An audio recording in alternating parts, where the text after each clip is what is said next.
अब हम वो ऑटोमेटा डिज़ाइन करेंगे जो सिर्फ उन्हीं स्ट्रिंग्स को एक्सेप्ट करेगा जिसमें कितने वंस आते हैं, इवन नंबर ऑफ वंस। मतलब अगर उस स्ट्रिंग में 2 वंस हैं, 4 वंस हैं, 6 टाइम वंस हैं, तो वो सारे स्ट्रिंग्स एक्सेप्ट होंगे। बट अगर उसमें 3 टाइम्स वंस हैं, 5 टाइम्स वन है, जो 7 टाइम्स वंस है, तो वो सारे के सारे स्ट्रिंग्स क्या होंगे, रिजेक्टेड। तो ये सिर्फ उन्हीं स्ट्रिंग्स को एक्सेप्ट करेगा जिसमें कितने नंबर ऑफ वंस हैं, इवन नंबर ऑफ वंस। तो इसके लिए मैंने सबसे पहले एक इनिशियल स्टेट बनाई है क्यू नॉट। इसके बाद क्या है, अगर एक बार 1 आता है तो आप अगली स्टेट में जंप करते हो। इसके बाद अगर दूसरी बार 1 आता है तो आप फिर से बैक उसी स्टेट में क्या करते हो, जंप।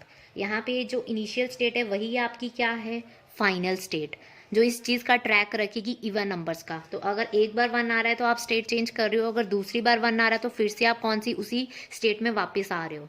तो इस तरह से आप कितने नंबर ऑफ वंस काउंट कर सकते हो, इवन नंबर ऑफ वंस। अब ये 1 के लिए तो बिहेवियर आपको पता है, बट अगर 0 इनपुट आती है तो वो क्या करे, तो उस केस में स्टेट चेंज नहीं होगी। तो अगर ये 0 रीड करता है तो उस केस में, दोनों ही केसेस में क्या है, स्टेट चेंज नहीं होगी। स्टेट सिर्फ तभी चेंज होगी जब 1 आएगा। और उस चीज़ का ट्रैक रखने के लिए आपने फॉरवर्ड लिंक भी लगाया है और बैकवर्ड लिंक भी लगाया है, ताकि ये दोनों चीज़ें आपस में क्या हो जाए, बैलेंस।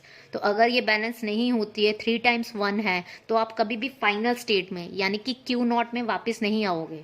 आप कहाँ पे रहोगे, Q1 में। तो अगर आपके स्ट्रिंग में जैसे कि 3 टाइम्स 1 है, तो उस केस में आप कौन सी स्टेट में रहोगे, Q1। Q1 is not a accepting state, it is not a final state. तो उस केस में ये स्ट्रिंग आपका एक्सेप्ट नहीं होगा। अगर आपकी स्ट्रिंग में इवन नंबर ऑफ वंस है तो ही आप कौन सी स्टेट में रिटर्न बैक करोगे, Q0 पे, that is the final state. तो सिर्फ वही स्ट्रिंग एक्सेप्ट होंगे जिसमें इवन नंबर ऑफ क्या है, वंस है।